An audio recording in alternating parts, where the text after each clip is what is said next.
got all the pieces machined up for the drawer boxes here. These are all the wide ones. There's only 2 heights, which is nice and easy for what I'm doing here with the lathe, which means 2 setups. I've just got to cut these off to length, so I'm going to use my spreadsheet that you probably saw in the last video to give me my sizes for the cut lengths. I'll be using the crosscut to do that, and it doesn't take long for the zero clearance sort of bed to get, you know, a bit of wobble in the saw, and it cuts one side, and you start getting the breakout on the back of the timber. And to save setting up a new one every time you want to cut something like this off, I always just make sure that when I cut them, I orientate them in a manner that it doesn't affect the machining of the dovetails. If you look at how this joint goes together, this sideboard, that is the cut end of the piece of wood. So that is my finish against the end of that dovetail there. So I don't want any breakout on this side of that board. So I make sure when I'm cutting these sideboards that this face is facing up on the crosscut and this one is facing downhill. So all the breakout from this cut on this end grain is that way, and it gets machined off by the dovetail jig. And it also helps with accuracy in the jig, because you place the bit of wood in this way round, so if the burr is then facing towards you, it doesn't affect the seating against the back on this sort of backboard that gives you a nice clean cut, and you machine all of that burr off. So important to orientate the sideboards that way round when you cut them on the crosscut, and likewise this one as well. So on the front and back part of the drawer, I always do it so the sort of breakout is on this outside face. What you don't want is these dovetails having bits of missing wood in every single one, because that's really difficult to then deal with later on and try and fill and stuff. It's horrible.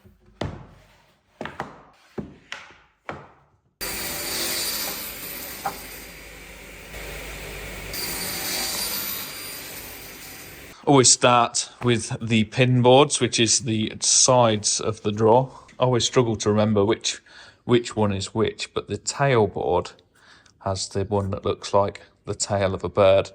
So this one here with the tail, and then this one looks like a little pin. There you go, got the pins aligned there on the lathe. I'll get all the tails and pin boards dovetailed. It's probably going to take me a few hours because there's quite a lot of them. The tail boards, which is the sides of the drawer, always take a lot longer on the lathe than the pin boards do, because the pin boards are really easy. It's just in and out of the socket.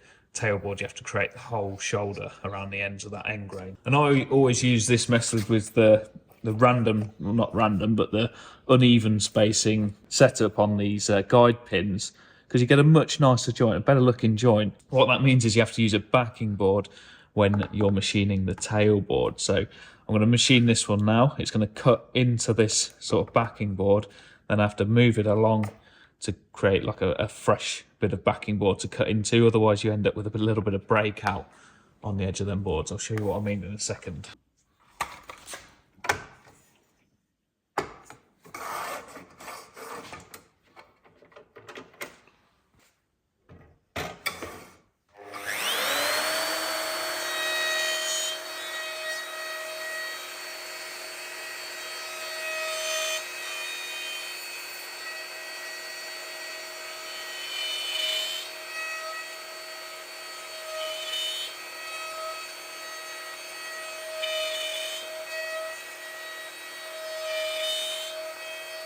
So you can see the backing board there has been machined into through that tail board. So when I flip it round, you've obviously got as perfect as can be. If there's any defects in the grain, you're going to get a tiny bit of breakout, like there's a little tiny bit there, but it's unavoidable if the grain's not going to hold up. But that's as good as you're going to get, because you're cutting into an absolutely perfectly fresh backing board. With that flipped round, up to my stops and nice and flush.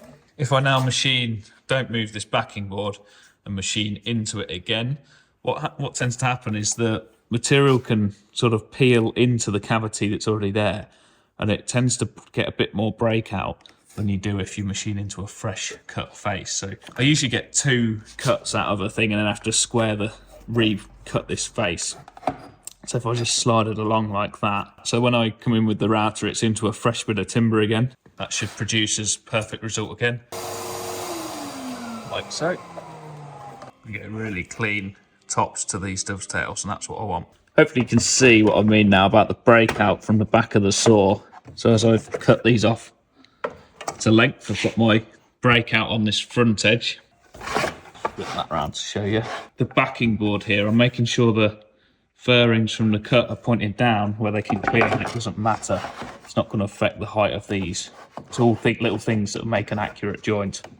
If you put that tailboard in the wrong way around with the fairings at the back, look, it just lifts the board away from the backing board enough to create a gap that will cause that breakout on the back of them tails, and looks horrible. It's really difficult to sand it out, and you can't really fill it, so it's worthwhile paying attention while you're cutting these off to length.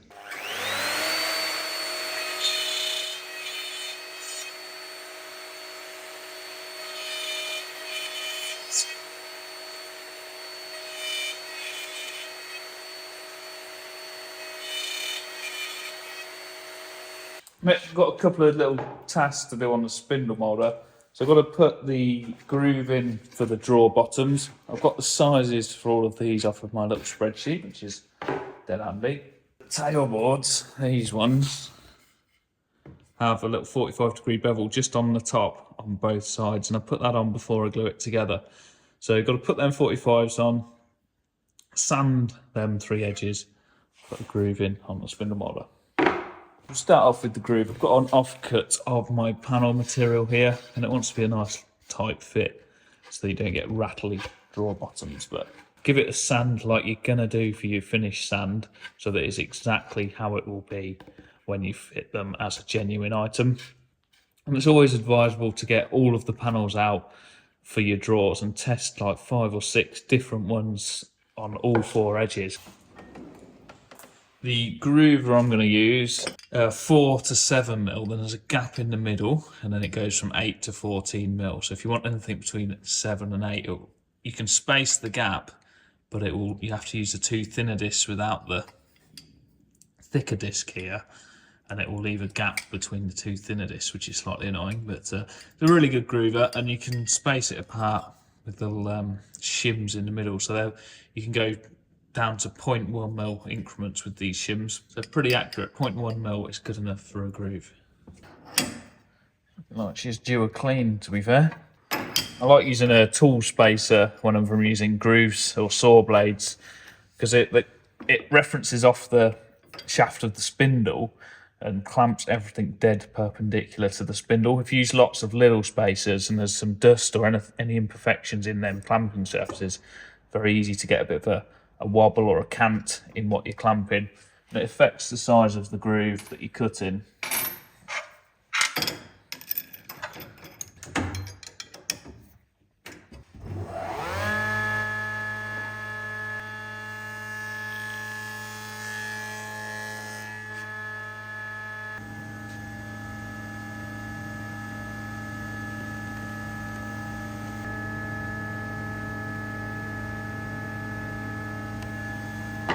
Just adding this spring wheel on the back fence. It's really easy for these thin boards to bend.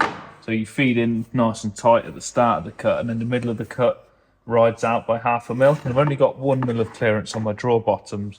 I don't want bent drawer sides because the groove wasn't deep enough.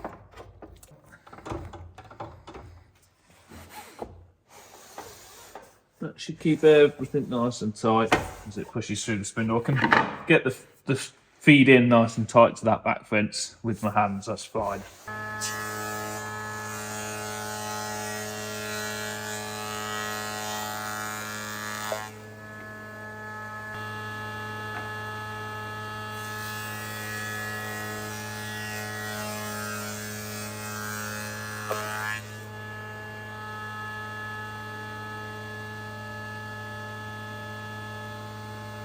Oh, I've probably mentioned this before, but to do the 45-degree bevel, I'm going to use the angle cutter block rather than tilting the spindle back 45 degrees. The shear cutting action of an angled block is a better finish.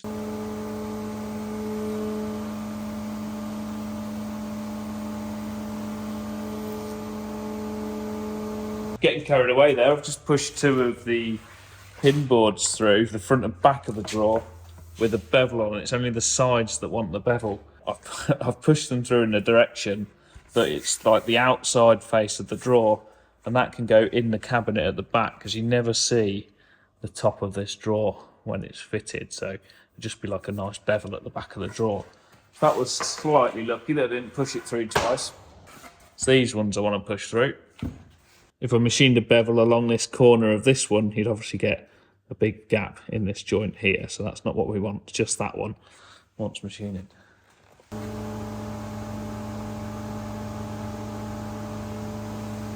Had to swap cameras because I left my normal filming phone at home. When you're machining these, it's really important to get that setup absolutely spot on. Because what we don't want is little bits of snipe on every single one of these that we're going to try and sand out. Equally, if you do try and sand it out and you've got a bit of snipe, it'll never look perfect because you're altering the thickness and the dimensions of the timber. So try and get them details set up as absolutely as perfectly as you possibly can through the spindle. So they're pretty much ready for glue up now. Just a light sand with the random orbit. I'm going to use like a 180 grit paper on a random orbital sander and just go over the inside faces and that inside bevel. Just be careful when you're sanding the pin boards that you don't sort of sand off the end, because you're just going to create a gap in the finished joint. You kind of just want to sand up to the end of them pins and not off the end of the board, and the same at the top. Try and be as minimal with your sanding where that joint face is as you possibly can be. But the last thing for this video, I'm going to get the panels out for the drawer bottom. So I've punched that in my spreadsheet. It's given me a nice little list here, which I can transfer across to cut list optimizer. So I'll do this on the workshop computer and I can just look at the screen, say printing a piece of paper off for it. So cut list optimizer, click calculate. You go 4 sheets, including my offcut piece that I put in here. Oh, I didn't click the consider grain direction button. So some of these panels were coming out wrong. So I'm going to redo that. Make sure it's all in line with the grain. There we go, much better. Been converting another shipping container into a full video sort of series on it, on how to do this, because these are absolutely amazing for storing your finished jobs or your materials, for acclimatising them before you're using them. I think everyone should have something like this, a facility like this within their joinery workshop if they can. I've made a video on that, so you can look forward to that in a future video on the channel.